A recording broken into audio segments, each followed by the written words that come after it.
하늘의 문을 여소서 이곳을 주목하소서. 성도 여러분 안녕하십니까? 화요일 저녁입니다. 우리 또 화요일 가정예배 드립니다. 다 같이 찬양하겠습니다.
오늘 본문의 말씀은 창세기 37장 18절로 24절의 말씀입니다. 우리 이 말씀 한 절씩 교독합니다.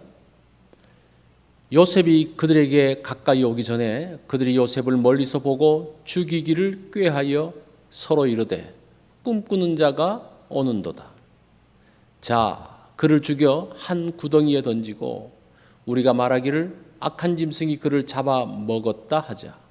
그의 꿈이 어떻게 되는지를 우리가 볼 것이니라 하는지라. 르우벤이 듣고 요셉을 그들의 손에서 구원하려 하여 이르되 우리가 그의 생명은 해치지 말자. 르벤이 또 그들에게 이르되 피를 흘리지 말라. 그를 광야 그 구덩이에 던지고 손을 그에게 대지 말라 하니 이는 그가 요셉을 그들의 손에서 구출하여 그의 아버지에게로 돌려보내려 함이었더라. 요셉이 형들에게 이르매 그의 형들이 요셉의 옷 곧 그가 입은 채색 옷을 벗기고 그를 잡아 구덩이에 던지니 그 구덩이는 빈 것이라 그 속에 물이 없었더라. 아멘. 오늘 말씀의 제목은 멀어지는 꿈입니다.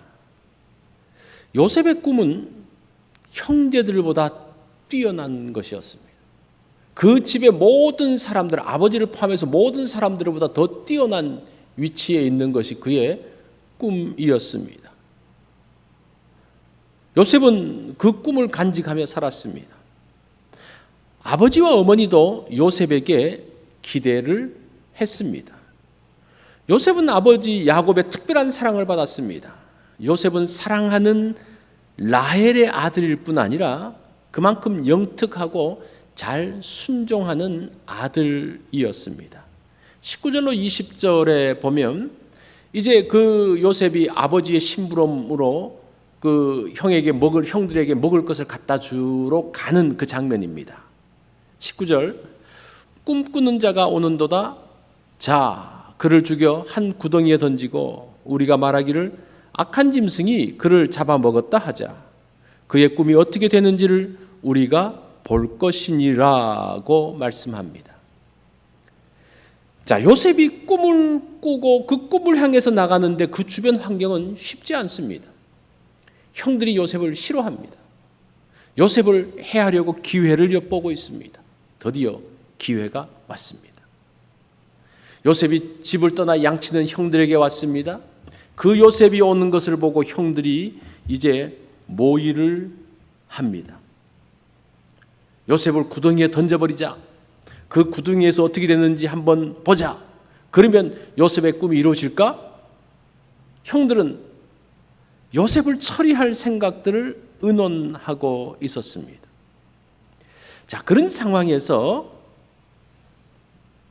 28절 말씀을 보면 그때에 미디안 사람 상인들이 지나가고 있는지라 형들이 요셉을 구덩이에서 끌어올리고 은 20에 그를 이스마엘 사람들에게 팔매 그 상인들이 요셉을 데리고 애굽으로 갔더라고 말씀합니다. 처음에는 그 요셉을 구덩이에 물이 없는 구덩이에 던졌다가 그 형들이 보니까 그 상인들이 지나가니까 그 상인에게 이 동생을 파는 거예요. 유다는 요셉을 구덩이에 방치해서 죽게 하는 것보다는 미디안 사람들에게 파는 것이 더 좋지 않겠냐?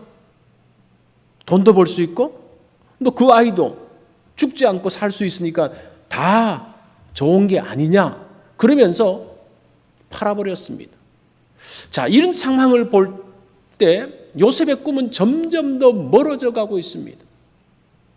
족장의 후손으로 아버지의 복을 기대하면서 지금 꿈꾸고 있는데 지금 노예로 팔려가는 신세가 되었습니다. 다른 나라인 애굽에서 이제 노예가 되어져 버렸습니다. 요셉이 없어진 소식은 야곱에게도 큰 충격이었습니다. 형들은 아버지에게 요셉이 죽었다고 이야기했죠.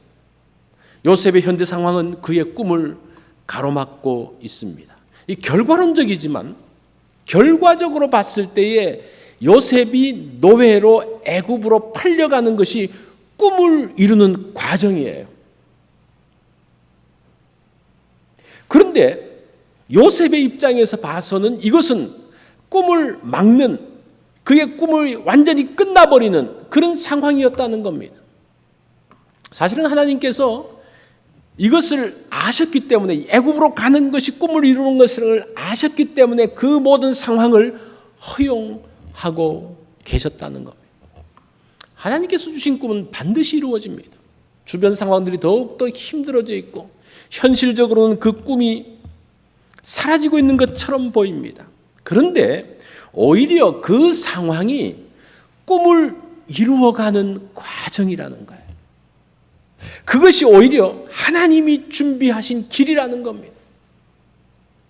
하나님은 꿈을 이루는 요셉의 방식을 꺾어버리고 하나님의 방식으로 이제 꿈을 이루어가고 있다는 겁니다. 현실이 어렵고 상황이 막히는 것 같은 그것은 내 방식의 꿈이 막혀지고 하나님의 방식의 꿈이 펼쳐지는 그 순간, 그 교차되어지는 순간의 갈등, 고민, 아픔이라는 거예요.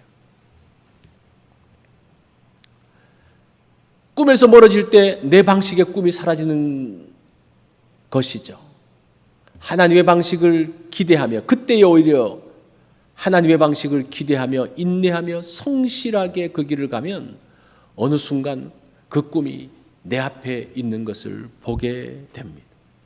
이것이 요셉의 생애라는 겁니다. 우리가 하나님께서 주신 그 비전을 가지고 그 꿈을 가지고 나아갈 때에 내 꿈이 멀어지는 것 같은, 어떤 상황, 어떤 문제 앞에서 멀어지고 좌절되어지는 것 같은 것처럼 보일 때에 오히려 그것이 꿈을 이루는 길이라는 것을 알 필요가 있습니다. 나의 그 모든 방식을 접게 하시고 하나님의 방식을 따라서 가게 하는 하나님의 방법인 것을 알아야 됩니다. 그래서 우리가 인내하며 하나님의 때를 기다린다면 하나님의 때에 하나님께서 예비하신 그 꿈을 이룰 수가 있습니다. 자, 꿈이 멀어질 때에도 소망을 잃지 아니하고 하나님을 바라보며 나아가기를 원합니다. 오늘 말씀의 적용을 해봅니다. 하나님이 주신 꿈은 이루어지지만 그 과정은 쉽지 않습니다. 요셉의 꿈을 이루는 첫걸음은 자기 방식을 포기하는 겁니다. 그때 많은 갈등이 있죠. 자, 하나님의 길을 인내하며 나아갈 때 꿈이 어느 순간 내 앞에 있는 것을 보게 됩니다. 오늘 내 방식을 내려놓고 하나님의 방식으로 나아가기 원합니다. 그 갈등, 그 나의 방식 차이에 어떤 갈등이 있습니까? 우리가 그것을 한번 묵상해보는 날이 되면 좋겠습니다. 화요일 기도 제목입니다. 이 땅의 정결함을 위해서 기도하고, 두 번째는 샘터 식구를 위해서, 그들의 가정과 일터와 건강을 위해서, 또 오늘 또 성경 읽기 있는 것 기억하시기 바랍니다.